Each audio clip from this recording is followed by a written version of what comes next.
الحمد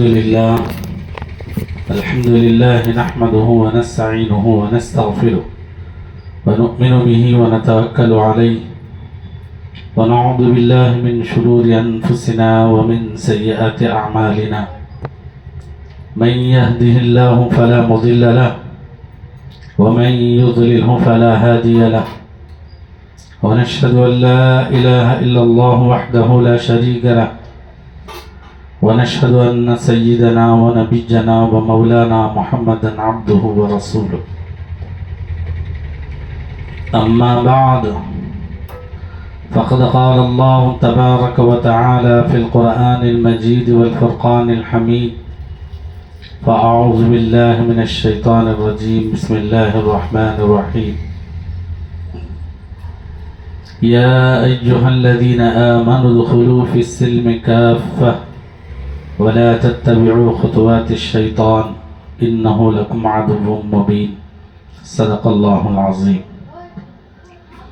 اللهم صل على سيدنا وشفيعنا ومولانا محمد وعلى آل سيدنا وشفيعنا ومولانا محمد وبارك وسلم اللهم صل على سيدنا وشفيعنا ومولانا محمد وعلى آل سيدنا وشفيعنا ومولانا محمد وبارك وسلم اللهم صل على سيدنا وشفيعنا ومولانا محمد وعلى آل سيدنا وشفيعنا ومولانا محمد وبارك وسلم بزرگان محترم عزیزان ملت، جیسا کہ آپ حضرات کے علم میں ہے یہ بات کہ یہ جو مبارک دن گزر رہے ہیں یہ شعبان کا مہینہ ہے، رمضان سے پہلے یہ مہینہ آتا ہے، یہ اسلامی مہینوں میں 8واں مہینہ ہے۔ میرے اور آپ کے آقا تاجدار مدینہ محمد عربی صلی اللہ علیہ وسلم نے رجب کا جب چاند نظر آتا ہے اسی وقت سے آپ نے اپنی مخصوص دعاؤں میں اس دعا کا اہتمام فرمایا کرتے تھے کہ اللہم بارک لنا فی رجب و شعبان وبلغنا رمضان، اے اللہ رجب کے مہینے میں، شعبان کے مہینے میں برکت عطا فرما۔ تو نبی علیہ السلام جیسی عظیم الشان شخصیت ان 2 مہینوں کے متعلق برکت کی دعا فرمائیں۔ اب ہم خود سمجھ لیں کہ اللہ کے نبی جب دعا فرمائے ہیں برکت کی، تب ان مہینوں میں اللہ کی طرف سے امت پر برکتوں کا نزول ہوتا، رحمتوں کا نزول ہوتا۔ کیا مطلب برکتوں کا، رحمتوں کا نزول ہوتا ہے؟ حضرات علماء فرماتے ہیں کہ بندوں کو چاہیے کہ ان مہینوں کا احترام کریں، ان مہینوں کی قدر کریں، دیگر مہینوں کی طرح ان مہینوں کو نہ سمجھیں۔ پچھلے مہینے جیسے ہم گزار دیے غفلت میں، نادانی میں، کھیل کود میں، آوارگی میں، جس طرح بھی ہو، جیسے بھی ہو، ہم نے بیکار کر دیا، ضائع کر دیا، لیکن ان مہینوں کو اس طرح بیکار اور ضائع نہیں کرنا چاہیے۔ ایک ایک لمحے کی قدر کرنا ہے۔ پتہ نہیں کس لمحے میں اور کس گھڑی میں اللہ نے برکتیں رکھی ہیں، اور ان برکتوں کو حاصل کرنا۔ جو اللہ کے محبوب بندے ہوتے ہیں، جو نیک بندے ہوتے ہیں، جن کو اللہ رب العزت توفیق عطا فرماتے ہیں، وہ کبھی ان چیزوں سے محروم نہیں ہوتے اور ان چیزوں کو کبھی ضائع و برباد نہیں کرتے۔ بلکہ ہمیشہ اس بات کی فکر میں رہتے ہیں، اس بات کی جستجو میں رہتے ہیں، اس بات کی طلب میں رہتے ہیں کہ کس طرح اللہ کی رحمتیں برکتیں ہر وقت جو اپنے بندوں پر ہوتی ہیں اس کو ہم حاصل کرنے والے ہو جائیں، ہم لینے والے ہو جائیں۔ جس میں طلب ہوتی ہے، طلب ہوتی ہے، اللہ ان کو توفیق بھی دیتے ہیں۔ بے طلبوں کو اور ان کو اللہ رب العزت توفیق نہیں دیتے۔ کیوں؟ اس لیے کہ اللہ کی ذات بے نیاز، اللہ کی ذات کیا ہے؟ بے نیاز۔ اللہ بے نیاز، اللہ کا دین بے نیاز، اور جتنے اعمال ہیں سب بے نیاز۔ جب ہم کریں گے تو ہمارے لیے فائدہ ہے، ہمارے لیے فائدہ۔ ایک ہی فائدہ نہیں، دنیا کا بھی فائدہ ہے، آخرت کا بھی فائدہ ہے۔ اس لیے کہ انسان جو بھی چیز کرتا ہے تو غرض سے کرتا ہے، جب غرض نہیں ہوتی تو اس کے پیچھے نہیں پڑتا۔ اسی لیے میرے اور آپ کے آقا تاجدار مدینہ محمد عربی صلی اللہ علیہ وسلم نے ہر عمل کی فضیلت بیان فرمائی۔ ہر عمل کی فضیلت کا مطلب یہ ہے آدمی غرض کے پیچھے جاتا ہے تو جب فضیلت کا علم ہو تو اس کے پیچھے بھی جائے گا، ہاں میں فضیلت کو حاصل کروں۔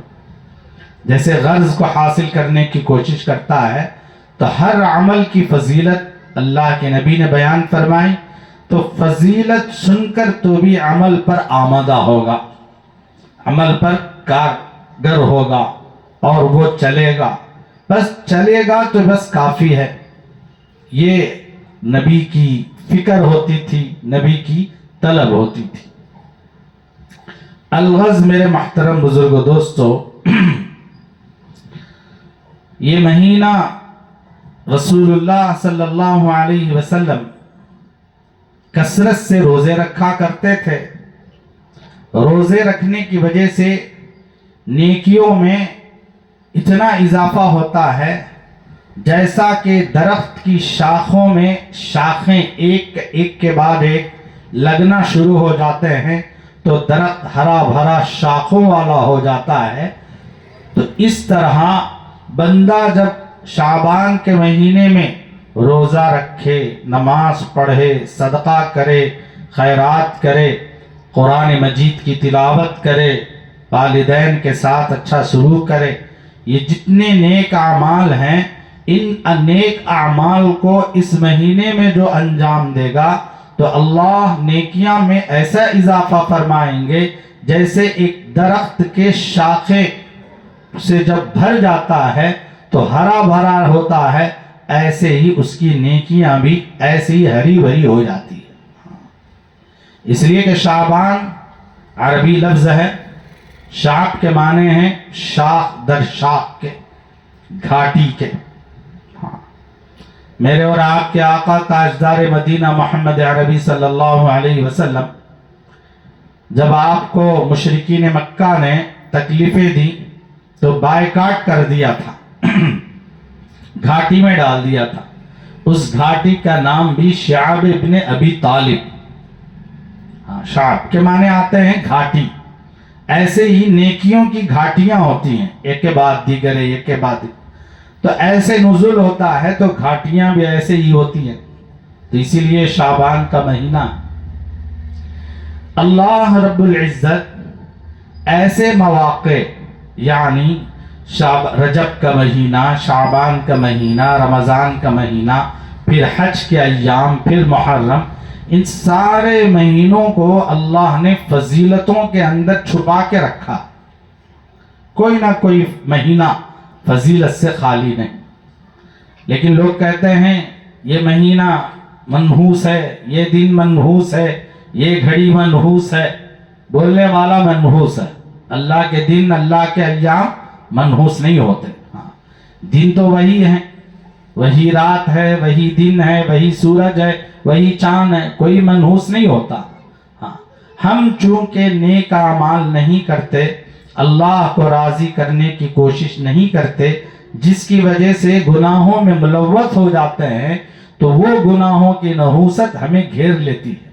جس کی وجہ سے آدمی سمجھتا ہے کہ اس دن کی وجہ سے نحوست آئی، اس وجہ سے نحوست آئی. تو اللہ رب العزت یہ مواقع عطا فرماتے ہیں، خصوصاً اس امت محمدیہ صلی اللہ علیہ وسلم کو ہر وقت میں کوئی نہ کوئی گھڑی، کوئی نہ کوئی لمحہ جو فضیلت کا ہے، کبھی اس امت کو اللہ نے محروم نہیں فرمایا. کیوں؟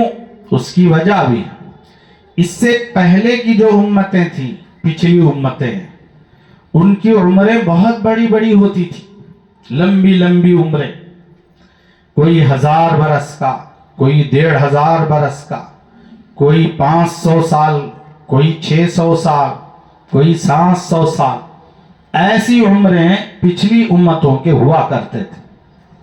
علماء فرماتے ہیں بچہ جب بالغ ہوتا تو 300 سال کی عمر میں بالغ ہوتا تھا.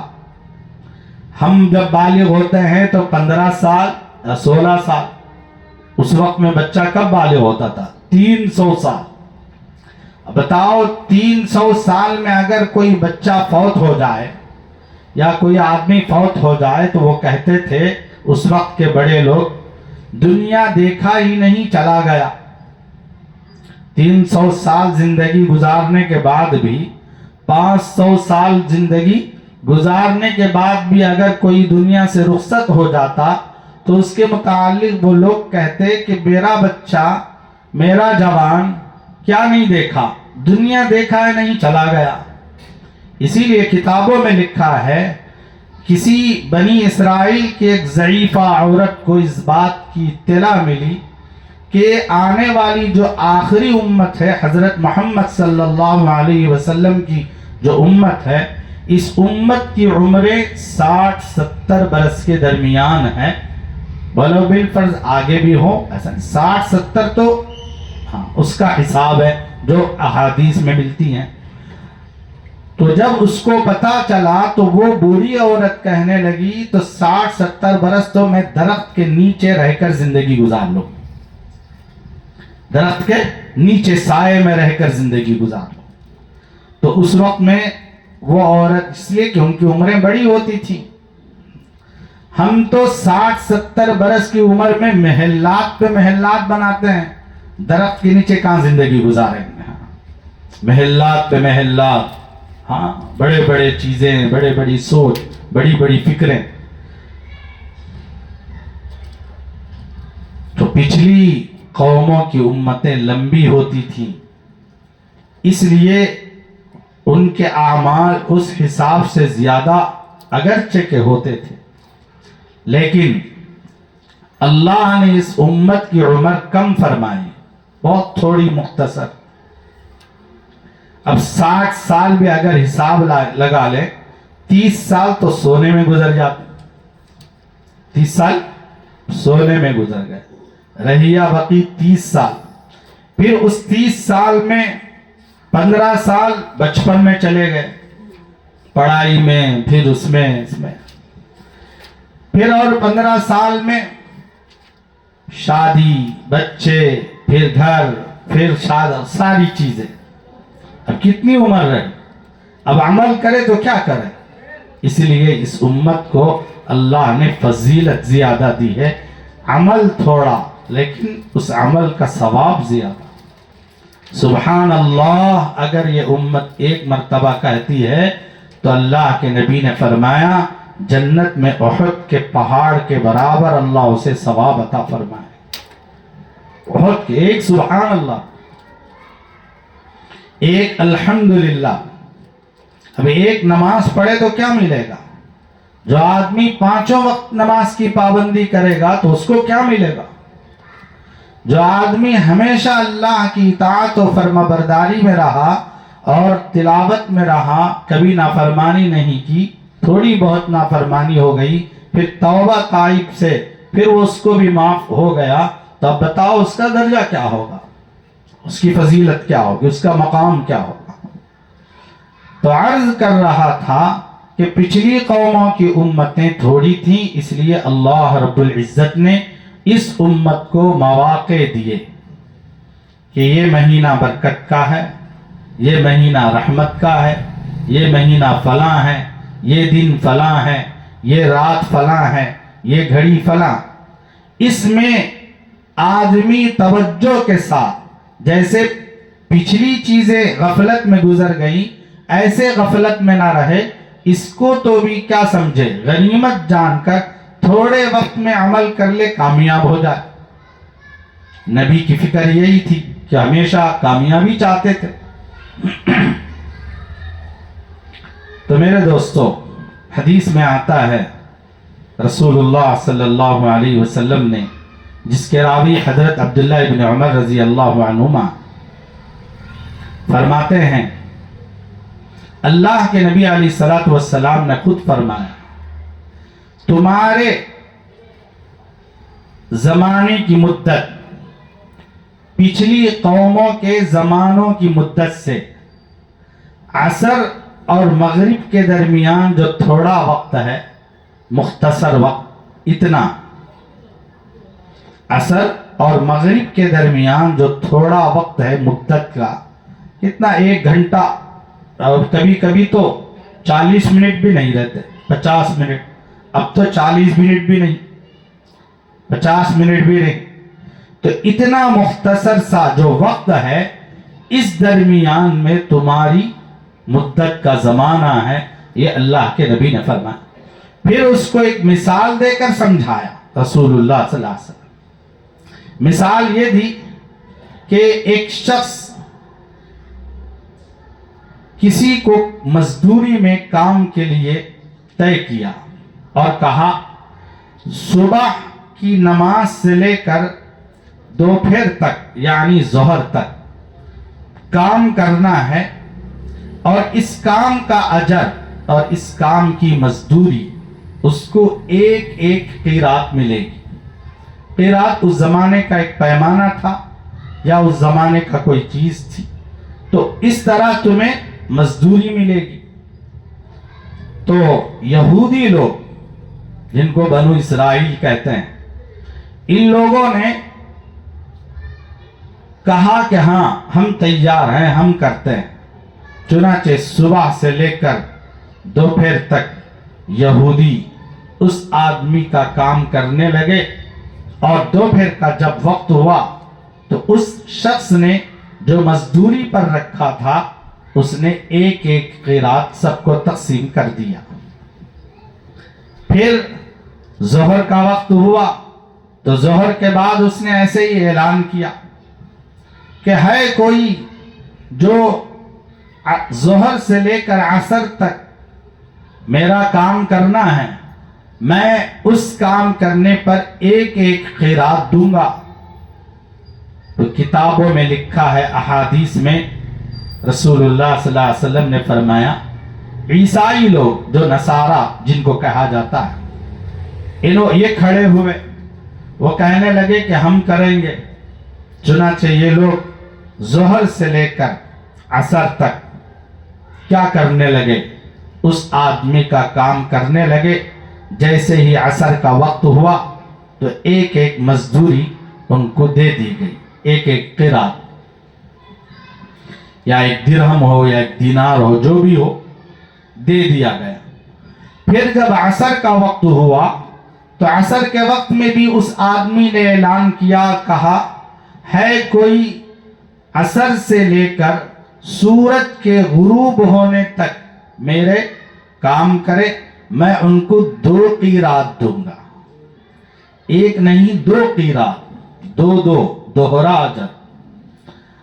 تو اس وقت میں اللہ کے نبی نے فرمایا، تم لوگ اٹھے، تم لوگ کام کیے، تم کو کام کرنے پر 2 قیراط ملے. تو یہ تمام چیزوں کو، یہ تمام باتوں کو سن کر یہودی اور نصارہ ناراض ہو گئے. کہنے لگے ہم محنت زیادہ کیے، وقت بھی زیادہ، محنت بھی زیادہ، لیکن ہم کو اجر میں، مزدوری میں صرف 1 قیراط. لیکن یہ لوگ نہ محنت کیے، محنت بھی کم، وقت بھی کم، لیکن اجر زیادہ. تو اللہ جل شانہ نے فرمایا کیا میں نے تمہارے حق کو چھین کر تم پر ظلم کیا ہے؟ تو انہوں نے کہا کہ نہیں. تو ہاں، ذالک فضل اللہ یؤتیہ من یشاء، اللہ رب العزت جسے فضیلت دینا چاہے، جسے عطا کرنا چاہے، اس کی عطا نرالی ہوتی ہے، اس کی عطا بیش بہا ہوتی ہے. اسے کوئی پوچھ نہیں سکتا کہ تم نے اس کو اتنا کیوں دیا، اس کو کیوں محروم کیا. ایسا اختیار بندے کو نہیں ہے اپنے مالک کے سامنے پوچھنے کا. میں نے گزشتہ بھی کہا تھا اللہ مالک الملک ہیں، ساری چیزوں کا اختیار اللہ کو حاصل ہے. کسی کو معاف کر دیں، کسی کو سزا دیں، یہ اللہ کے قبضے قدرت میں ہے. ہم پوچھ نہیں سکتے. جیسا کہ میں نے مثال بھی دی تھی کہ ایک دکان کا مالک ہے جس کے پاس کچھ لوگ کام کرتے ہیں، پسند آیا تو رکھ لیتا ہے، پسند نہیں آیا تو کیا کر دیتا ہے؟ دکان سے باہر کر دیتا ہے. جب دکان سے باہر کر دیا تو بازو والا یہ نہیں پوچھ سکتا یا کوئی اور یہ نہیں پوچھ سکتا کہ فلاں آدمی تیرے دکان میں کام کرتا تھا کل تک، کیوں اس کو نکالا؟ تو اس وقت میں وہ کہے گا میری دکان، میں محنت کرتا ہوں، میں پیسے دیتا ہوں، تجھے کیا اختیار پوچھنے کا؟ ایسے ہی اللہ رب العزت نے ہم کو پیدا کیا، اس نے ہمیں آنکھیں دی، اس نے ہمیں ہاتھ دیے، اس نے ہمیں دل دیا، اس نے ہمیں ساری چیزیں دی. نہ یہ ماں باپ نے دی ہیں، نہ کسی کمپنی سے پیسہ لے کر ہم خرید کر آئے ہیں. یہ چیزیں کس کی ہیں؟ اللہ کی ہیں، اللہ نے دی ہیں. جب اللہ نے دی ہیں تو اللہ کو پورا اختیار ہے کہ اپنے بندے پر پورا تصرف کرے. اپنے بندہ پر کیا کرے؟ پورا تصرف کرے. اسی لیے فرمایا جو بھی انسان ہوتا ہے وہ اللہ کا امانت دار ہوتا ہے. ہماری جان، ہمارا مال، یہ اللہ کی امانت ہے. اللہ کی کیا ہے؟ امانت. اس میں خیانت ہم خود اپنے اختیار سے نہیں کر سکتے. ہم اپنے مال کے کمائے ہوئے چیز پر ہم کو اختیار ہے، ہم کر سکتے. ہماری اپنی ذات پر ہم کو کوئی اختیار نہیں ہے کہ میں انگلی کاٹ لوں، میں آنکھ نکال لوں، میں پاؤں نکال لوں، یہ مجھے اختیار نہیں. لیکن آنکھ کی حفاظت کرنا یہ ہماری ذمہ داری ہے. زبان کی حفاظت کرنا یہ ہماری ذمہ داری ہے. پاؤں کی حفاظت کرنا یہ ہماری ذمہ داری، اس لیے کہ یہ امانت ہے. اور اس کو اللہ نے خرید لیا جنت کے بدلے میں. ان اللہ اشترى من المؤمنین انفسهم واموالهم بان لهم الجنہ. اللہ نے انسانوں کے مالوں کے ذریعے انسانوں کے مالوں کو اور انسانوں کی جانوں کو جنت کے بدلے میں خرید لیا. تو جب خرید لیا ہے تو انسان کا حق یہ ہے کہ وہ اللہ کے کہے ہوئے کے مطابق زندگی گزارے، اللہ کے بتائے ہوئے احکام کے مطابق کیا کرے؟ زندگی گزارے. جب یہ زندگی اللہ کے کہے ہوئے حکم کے مطابق زندگی گزارے گا تو اللہ اسے جنت عطا فرمائے. مثال کے طور پر جب ہم کسی کمپنی میں کام کرتے ہیں کوئی نوجوان، تو اس کمپنی کا کیا ہوتا ہے؟ رول یہ ہوتا ہے کہ فلاں بچہ جوان اس کو یہ چیز ہے، اس کو یہ چیز ہے، یہ کام کرے گا تو ہم اس کو گاڑی دیں گے، ہم اس کو مکان دیں گے، ہم اس کو فلاں سہولت دیں گے، فلاں سہولت دیں گے. کمپنی والا بچے کے کام کرنے پر اس کو ساری سہولتیں عطا کرتا ہے. اگر وہ کام کرنے کے بجائے یہ کہنے لگے میں تو داخل ہو گیا کمپنی میں، میری مرضی، میں چاہے کام کروں یا نہ کروں، مجھے کون پوچھنے والا ہے، کون بولنے والا. اگر یہ دل میں آ گیا تو ایسی وقت میں کمپنی کی طرف سے جتنی سہولتیں ہیں کہ گاڑی کا ملنا، مکان کا ملنا اور پیسوں کا ملنا، یہ ساری چیزیں کیا ہو جائیں گی؟ نکل جائیں. ایسے ہی اللہ نے انسان کو جنت کے بدلے میں خریدا ہے. تو اللہ نے کہا کہ تم نماز پڑھو، روزے رکھو، زکوٰۃ دو، مال ہے تو زکوٰۃ دو، حج کرو، والدین کی اطاعت کرو، فرما برداری کرو، قرآن پڑھو، سیکھو، اور دنیا کی تجارت بھی کرو، حلال روزی کماؤ، جھوٹ سے نہ کماؤ، دھوکہ نہ دو، امانت میں خیانت نہ کرو، کسی کا مال نہ چھینو، کسی کی چیز پر قبضہ نہ کرو۔ یہ ساری چیزیں اسلام کے دائرے میں، ایمان کے دائرے میں ایک مومن اور ایک مسلمان کو اللہ نے اللہ کے رسول کے ذریعے اور قرآن کے ذریعے ہمیں بتایا ہے۔ تو اس ایمان والے کی یہ ذمہ داری ہوتی ہے کہ اس دائرے کے اندر وہ زندگی گزارتا ہے تو دنیا میں بھی اللہ رب العزت اس سے راضی ہوتے ہیں، اور جب دنیا سے چلا جائے گا جس کے بدلے میں اللہ نے کہا ہے ان اعمال کے بدلے میں ہم کیا کریں گے، اسے جنت دیں گے، جنت میں یہ محل ہوگا، وہ محل ہوگا، یہ نہریں ہوں گی، وہ نہریں ہوگی، یہ ساری ہم اپنے بندے کو دیں گے، اللہ کہتے ہیں۔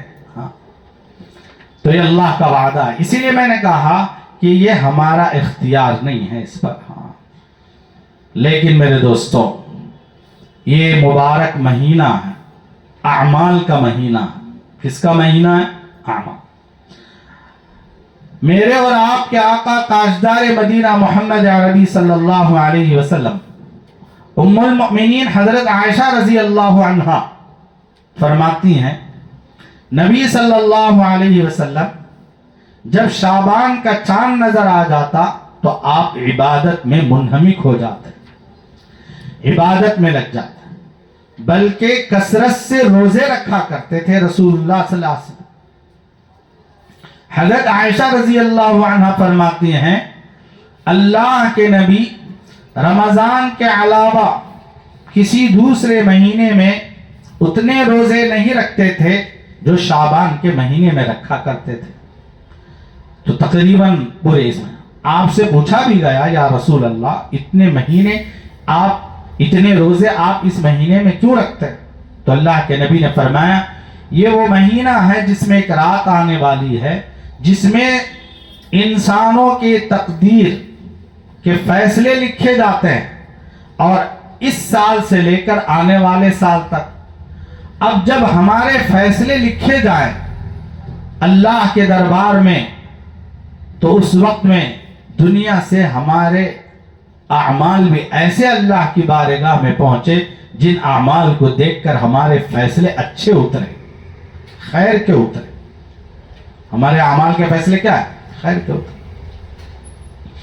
اگر ہم نیکیاں یہاں کرتے ہیں تو فیصلے وہاں سے اچھے اترتے ہیں۔ ہم یہاں اللہ کو ناراض کریں، ماں باپ کو ناراض کریں، اللہ کے رسول کو ناراض کریں، جائز ناجائز کو نہ دیکھیں، حلال حرام کو نہ دیکھیں، یہ ساری چیزیں اگر ہماری ہوتی رہیں تو جب یہ اعمال اللہ کی بارگاہ میں جائیں تو اللہ تبارک و تعالیٰ مومن بندوں کے بارے میں کیا فیصلے فرمائیں گے؟ یہی فیصلے ہوں گے کہ دشمن کل تک ہمارے سے خوف کھاتا تھا، آج ہم ان سے خوف کھاتے ہیں۔ کل تک ہمارے مال کی حفاظت تھی، آج ہمارے مال کی حفاظت نہیں۔ کل تک ہماری جان کی حفاظت تھی، آج ہمارے جان کی حفاظت نہیں۔ کل تک ہمارے بچے محفوظ رہتے تھے، آج ہمارے بچے محفوظ نہیں۔ نہ ہماری مسجدیں محفوظ، نہ ہمارے قبرستان محفوظ، نہ ہمارے علماء محفوظ، نہ ہمارے مسلمان نوجوان بچے محفوظ، کوئی بھی محفوظ نہیں ہے۔ کیوں؟ اس لیے کہ ہمارے اعمال اچھے نہیں، ہم اللہ کو راضی نہیں کرتے، اللہ کو راضی کرنے کی کوشش بھی نہیں کرتے، اور اللہ تبارک و تعالیٰ اپنی رضا والے اعمال کو کرنے کے لیے مواقع دیتے ہیں، ان مواقعوں میں تو بھی غنیمت لوگ اعمال کریں وہ بھی نہیں کرتے، اس کو بھی چھوڑ دیتے ہیں، ان موقعوں کو بھی چھوڑ دیتے ہیں۔ تو جب ہم اللہ سے، اللہ کے رسول سے، دین سے اور قرآن سے اتنے بے نیاز ہیں تو کیا اللہ پکڑ پکڑ کر رحمت ہمارے اوپر ڈالے گا؟ کیا اللہ تبارک و تعالیٰ پکڑ پکڑ کر ہمارے لیے مدد کرے گا؟ ایسا ہرگز نہیں ہوگا۔ ہمارے لیے جبرائیل نہیں آئیں گے کہ ہماری کیا مدد کے لیے۔ ہاں، ہم کو خود اپنے اعمال کے ذریعے سے اللہ کو منانا ہے، اللہ کے رسول کو راضی کرنا ہے، تب اللہ اور اس کا رسول راضی ہوگا تو یاد رکھو فیصلے اچھے ہوں گے۔ یہ وہ مہینہ ہے فیصلے بدلنے کا مہینہ۔ کم از کم زندگی ہماری روز بروز کہاں جا رہی ہے؟ قبر کی طرف جا رہی ہے۔ ایسا نہیں ہے ہم ترقی کر رہے ہیں، یقیناً ترقی بھی ہو رہی ہے، لیکن ترقی کے ساتھ ساتھ ہم کہاں جا رہے ہیں؟ ہمارے قدم قبر کی طرف جا رہے ہیں۔ جب قبر کی طرف جا رہے ہیں تو ایسی صورت میں ہمیں کیا کرنا چاہیے؟ قبر والے کام بھی کرنا چاہیے۔ وہاں رہنا ہے، وہاں ایک دن دو دن نہیں ہے۔ جیسے یہاں یہ گھر میں ہم ایک مہینہ رہے تو پھر یہ پسند نہیں آیا تو دوسرے گھر میں دوسرے مہینے چند سال رہے، ایسا نہیں ہے۔ وہاں تو جب چلے گئے تو وہاں سے نکلنے کا نام ہی نہیں۔ جب دوبارہ قیامت میں اٹھائے جائیں گے، جب آنکھ ہماری بند ہو جائے۔ اسی لیے بار بار اللہ رب العزت نے ان مہینوں کو لا کر ہمیں سمجھاتا ہے، اب بدل جاؤ، اب بدل جاؤ، اب تو توبہ کر لو، اب تو میری طرف لوٹ کر آ جاؤ۔ تو میں عرض کر رہا تھا کہ نبی علیہ الصلوۃ والسلام اس مہینے میں روزے کا اہتمام فرماتے تھے اور نیکیوں کا ہے۔ حضرات صحابہ رضی اللہ عنہ مجمعین رمضان کی تیاری کے لیے رمضان میں دیگر کام نہیں کرتے تھے۔ صحابہ کیوں نہیں کرتے تھے؟ وہ نیکیوں کا سیزن، نیکیوں کا بہار، نیکیاں ایسی برستی ہے جیسے تیز بارش برستی ہے۔ بارش جب لگاتار برستی ہے تو اس میں گیپ رہتا ہے؟ گیپ نہیں رہتا۔ ایسے ہی رمضان کے مہینے میں نیکیاں اتنی اللہ برساتے ہیں، اتنی برساتے ہیں، اس میں کسی قسم کا کوئی گیپ نہیں رہتا۔ اور اس گیپ کے جو چیزیں ہیں اس کو بھی اللہ بند کر دیتے ہیں۔ شیطان بند کر دی، شیطانوں کو جکڑ دیا جاتا ہے، قید کر دیا جاتا ہے، جہنم کے دروازے بند ہو جاتے ہیں، ساری چیزیں۔ کیوں؟ رمضان مبارک مہینہ۔ اس مبارک مہینے کو پورا فائدہ حاصل کرنے کے لیے حضرات صحابہ شعبان کے مہینے میں ہی اپنے تمام کاموں سے فارغ ہو جاتے۔ کسی کو اپنے مالوں کی زکوٰۃ ہے تو زکوٰۃ شعبان کے مہینے میں نکال دیتے تاکہ دوسرے لوگ بھی اس مال کے ذریعے ان کا رمضان اچھا گزر سکے۔ اب رمضان میں زکوٰۃ نکالیں گے تو ایسی صورت میں وہ مال جو آدمی لیتا ہے وہ رمضان دیکھے گا، مال کی فکر میں لگا رہے گا، مجھے اب یہ دیں گے زکوٰۃ، مجھے یہ دیں گے۔ تو اس چکر میں رمضان کی محنت اور رمضان کی جو نیکیاں ہیں اس سے محروم ہو جاتا ہے۔ اس لیے شعبان کے مہینے میں ہی حضرات صحابہ رضی اللہ عنہ اجمعین تمام کاموں سے فارغ ہوتے، والدین کی خدمت میں پہنچتے، ان کی رضا حاصل کرتے، اپنے رشتہ داروں کے پاس جاتے، ان کو جو کچھ دینا ہے ان کو دیتے، پڑوسیوں کا جو حق ہوتا وہ پڑوسیوں کا۔ یہاں تک کہ کتابوں میں لکھا ہے اسلامی جتنے ممالک ہوتے تھے اس زمانے میں، مدینے میں جتنے لوگ رہتے تھے، اگر کوئی آدمی خدا نخواستہ قید خانے میں شعبان کا مہینہ آتا تو سارے قیدیوں کو رہا کر دیتے تاکہ یہ بھی رمضان اچھی طرح سے گزارے، ان کا رمضان بھی اچھی طرح سے گزرے۔ رمضان میں کوئی اللہ کی طرف متوجہ ہوئے بغیر نہ رہے، کسی کا روزہ نہ چھوٹے، کسی کا قرآن نہ چھوٹے، کسی کی کوئی نیکی نہ چھوٹے، اس کی فکر میں شعبان ہی میں یہ لوگ کیا کرتے تھے؟ تیار رہتے تھے۔ ہمیں معلوم ہونا چاہیے، حضرت غنیت الطالبین ایک کتاب ہے، اس کے مصنف ہیں محبوب سبحانی قطب ربانی حضرت شیخ عبد القادر جیلانی رحمہ اللہ۔ آپ نے اپنی کتاب کے اندر لکھا ہے شعبان میں اللہ نے شعبان میں 5 حرف ہیں، شین عین با الف نون، شعبان 5۔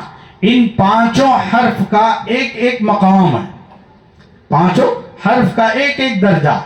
شین سے فرمایا شرافت، شرف۔ جو بندہ اس مہینے کے اندر نیکیاں کرتا ہے اور اعمال کو وجود میں لاتا ہے تو فرمایا اللہ رب العزت اس کی نیکیوں کو شرف قبولیت عطا فرمائے۔ ہماری نیکیاں برباد نہیں ہوں گی، اللہ قبولیت کا درجہ دیں گے، شرف عطا فرمائے۔ عین ہے. تو جو بندہ اللہ کی مخلوق کے ساتھ احسان کرتا ہے اور اچھا برتاؤ کرتا ہے, اچھا سلوک کرتا ہے, فرمایا عین سے علو کا مطلب ہے بلند درجہ, مرتبہ. تو اللہ تبارک و تعالیٰ اس کے مرتبے کو بلند کر دیتے ہیں. جو مومن بندہ ہے جو شعبان کے مہینے میں اپنے بھائیوں کے ساتھ یا اللہ کے ساتھ جتنا بھی ہم قدر کرتے ہیں, احترام کرتے ہیں, اللہ بھی اس کے مرتبے کو اتنا ہی بلند فرماتے ہیں. با کے معنی آتے ہیں بر یعنی بر, نیکی. ہاں, تو پہلے ہی یہ نیکیوں کا مہینہ, اس نیکیوں میں پھر نیکی کرے تو دوہرا اجر ملتا ہے, ثواب زیادہ ہو جاتا ہے. میں نے شروع ہی میں کہا کہ شاخ در شاخ کی طرح اس کی نیکیوں میں اللہ اضافہ فرما دیتے ہیں. اب ہے شعبان میں چوتھا حرف الف ہے. الف کا مطلب ہے الفت, محبت.